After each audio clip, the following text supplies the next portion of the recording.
Hey guys, this is not my typical dark romance or romantasy content, but today is the 1 year anniversary of my mom's unexpected death.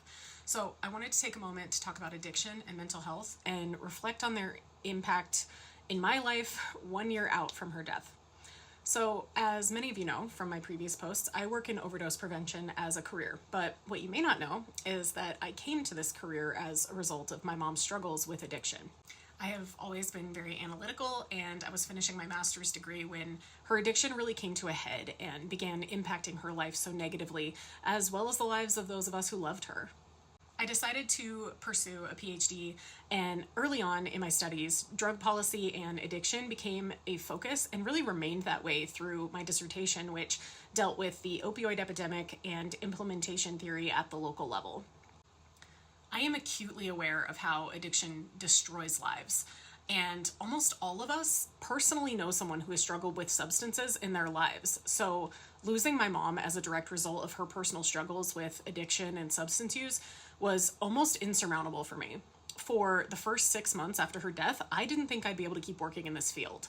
I was deep in depression, and I knew I wasn't showing up for my family like I needed to be and like I normally would.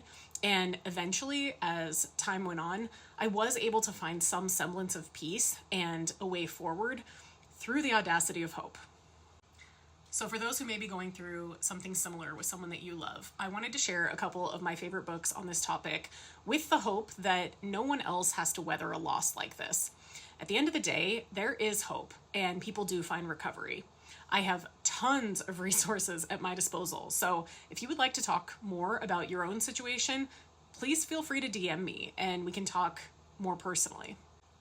Okay, so on to the books. First, Dopesick: Dealers, Doctors, and the Drug Company That Addicted America by Beth Macy. This is a powerful investigation into the origins and impact of the U.S. opioid epidemic.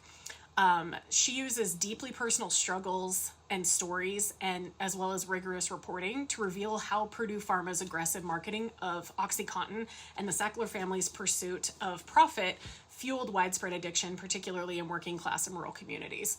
This book exposes the systemic failures from inadequate healthcare responses to the criminalization of addiction and highlights the urgent need for compassion-driven solutions. Dopesick challenges readers to confront the human cost of corporate greed and to rethink how society and approaches to addiction and recovery.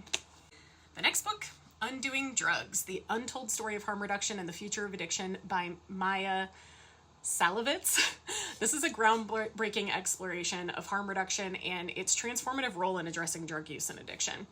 She traces the story of harm reduction as a movement from needle exchange programs to safe consumption sites, and highlights how grassroots activism and evidence-based strategies have saved countless lives. Through science, history, and personal narratives, she challenges that traditional war on drugs approach, and she advocates for compassionate, pragmatic policies that prioritize health and dignity over punishment. Undoing Drugs urges readers to rethink long-standing stigmas and see addiction not as a moral failing, but as a complex public health issue that is best addressed with empathy and with evidence. So the next one is Beautiful Boy: A Father's Journey Through His Son's Addiction by David Sheff.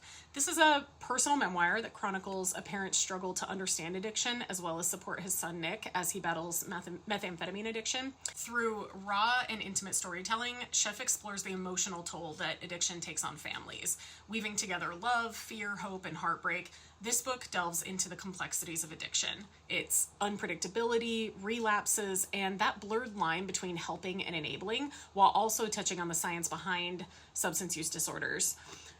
Beautiful Boy ultimately highlights the enduring power of love, resilience, and the need for compassion in the face of an illness that affects both individuals and their families.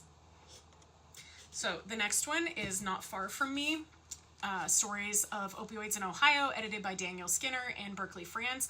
This is a powerful anthology that captures the human impact of the opioid crisis through the voices of those that are most effective. So it features more than 50 firsthand accounts from people across Ohio, including individuals in recovery, family members, healthcare providers, law enforcement, and community advocates.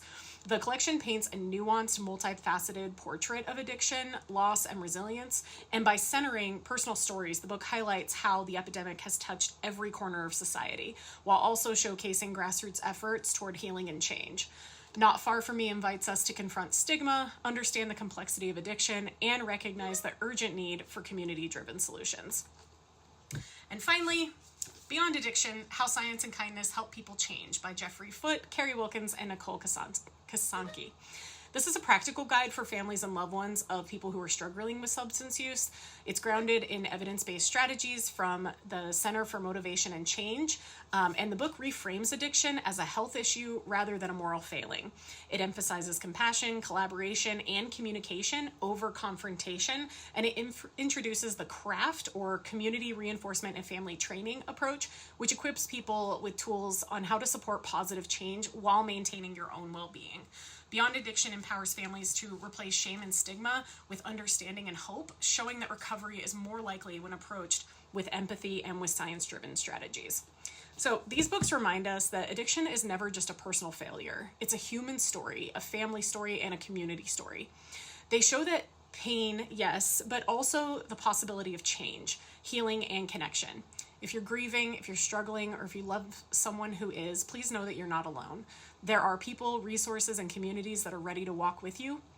My mom's story and the stories in these pages remind me that even in the hardest moments, compassion is what helps us keep going. And compassion is what will bring us closer to hope.